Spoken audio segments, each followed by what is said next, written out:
Here's Art and Danny once again with a video showcasing all the new things that you can expect in Battlefield 1's upcoming Russian DLC in the name of the Tsar. Yes, we maybe had to wait an unusually long 6 months for it, but it will finally be released on September the 5th, and this is what you'll get with it. Let's see if it's worth the wait. To start off with, the part most people are interested in, the 11 new weapons. All have 2 variants, and that will bring the total to 20 unlockable guns. Not too bad. Namely, the Remington 1900 double-barrel shotgun and the slow-firing but accurate Maxim SMG for the assault class, the massive Perino LMG and the fast-firing MG 14/17 Parabellum are available to unlock in the support class. The medic will get the fully automatic Fedorov Avtomat, and the more experimental General LIU rifle, which sadly doesn't have the bolt-action animation anymore.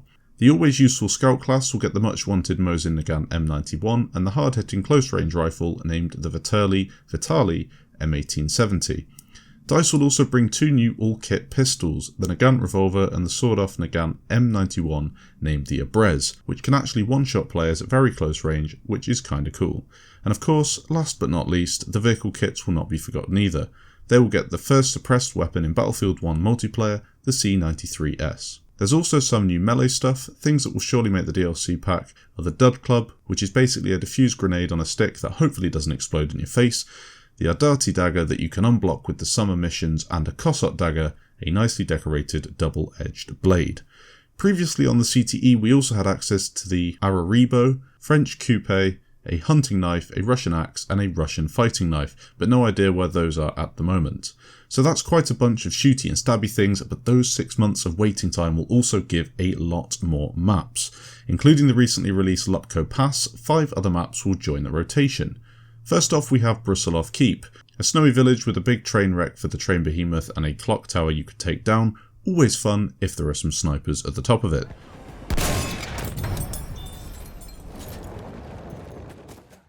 Albion, a lot of islands with massive coastal cannons that will obliterate any sniper you can hit, and it's also a pilot's idea of heaven. Tsaritsyn, a urban snowy map with a big cathedral in the middle, it only has 3 flags.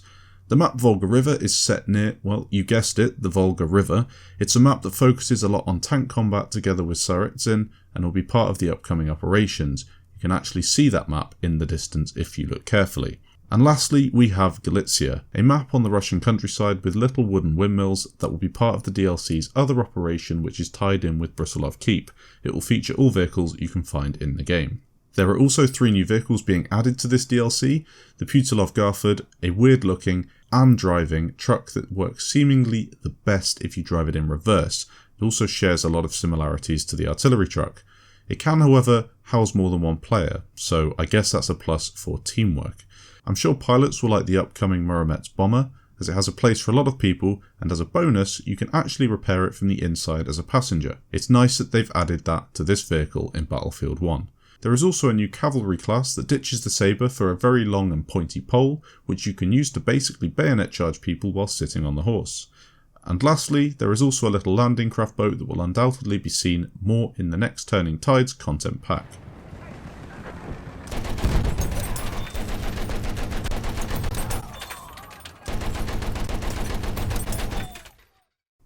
There will be a new game mode on which you will fight for randomly dropped supply crates across the map. You gain points by staying close to the drop packages, but what makes it more interesting is that there are instances where more crates will be dropped from the Muromets bomber.